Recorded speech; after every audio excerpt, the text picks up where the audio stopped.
Episode 3, Saturday, 10 a.m. Youngbun cleaned her shop more meticulously than usual. Dawoon and Miju were coming. She selected the largest of the Jeju hairtail and set it aside separately. It was an exceptionally shiny, fresh one.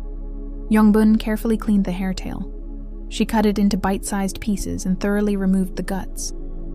She did the same with the mackerel, choosing one with clear patterns on its back and filleting it. She poured her heart into every cut. She filled a styrofoam box with ice and packaged it meticulously with plastic. Then, she took out a small note and wrote neatly with a pen.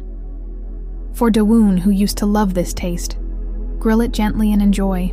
Then she placed the note on the box and sealed it tightly with tape. Youngbun's face was full of excitement. Imagining her son's happy face upon receiving the fish made her smile widen. At 11 a.m., Dawoon and Miju arrived. Dawoon was in a suit, and Miju wore a fancy dress. Youngbun took off her apron and hurriedly wiped her hands, but the fishy smell remained. "Hello, Mother." Miju greeted first, but as soon as she entered the shop, she slightly wrinkled her nose. Youngbun didn't miss it. Her heart sank, but she greeted them brightly. "Oh, you're here. Was the trip difficult? Sit here." Youngbun pulled out a chair. Miju wiped the chair with a handkerchief before sitting down. Dawoon stood awkwardly and leaned against the wall. "Mom, how have you been? Is your health okay?" Dawoon's voice was formal. Youngbun tried to meet her son's eyes, but he avoided her gaze. "I'm fine. Same as always. Are you two doing well?" "Yes, we're fine. Miju started a YouTube channel recently. It's a beauty channel and she already has over 10,000 subscribers," Dawoon said proudly. A smile also spread on Miju's face. Youngbun nodded and showed interest. "That's great. You young people are so smart." Youngbun brought the prepared box. She placed the heavy box in front of Dawoon. "Take this. It's the hairtail and mackerel you like. They came directly from Jeju, very fresh." Dawoon received the box with an awkward smile. Miju looked at her phone with an indifferent expression. "Thank you, Mom. We'll enjoy it."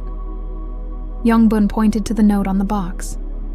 "It's delicious grilled. Do you remember how much you liked it when you were little? You used to beg me for grilled hairtail every day." Dawoon's expression stiffened momentarily, as if remembering his childhood, but he soon hid his expression and replied, "Yes, I remember. I did back then." The words, "I did back then," stabbed Youngbun's heart. It meant it wasn't the case now. Youngbun continued with a bitter smile. "Put it in the freezer as soon as you get home. It'll spoil otherwise, okay?" The conversation stopped. An awkward silence fell. Youngbun wanted to say more, but no suitable words came to mind. Miju kept looking at her phone, and Dawoon checked his watch. "Mom, we should get going now. We have an appointment," Dawoon said, standing up. Youngbun was disappointed, but couldn't hold them back. "All right, if you're busy, you should go. Take care." Miju went out first. As Dawoon was about to follow with the box, Youngbun grabbed his arm. "Dawoon, please do enjoy it. I picked it with care." Dawoon nodded and left. Youngbun stood in front of the shop door and watched until the car disappeared. Days passed. Youngbun wondered if Dawoon had enjoyed the fish. She considered sending a text, but held back. She didn't want to bother him while he was busy. But a week later, Youngbun had to stop by Dawoon's house for an urgent matter. Dawoon had asked her to bring some documents he had left at home to his company. Opening the apartment door and entering, Youngbun looked around the house. It was neatly organized, but felt somewhat cold. While looking for the documents in the room, the kitchen caught her eye. Opening the food waste bin under the sink, Youngbun felt as if the breath was knocked out of her. The plastic bag she had packaged was inside, just as it was. The hairtail and mackerel were rotting, emitting a foul odor. Next to it, the note Youngbun had written was crumpled.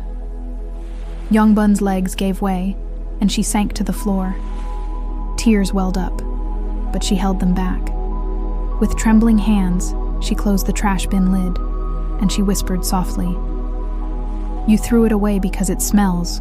I raised you with that smell. Youngbun found the documents and left the apartment. In the elevator, her reflection showed in the mirror. A wrinkled face, a hunched back, and hands that still smelled fishy. She looked so old. On the bus back to the market, Youngbun stared blankly out the window. The passing scenery looked blurry. She felt something deep inside her crumbling. Devastated by her son's rejection, Youngbun returns to the only life she knows, her hands moving by muscle memory. But a new crisis emerges, not from her family, but from the authorities. What official notice threatens to take away the very shop that is her life?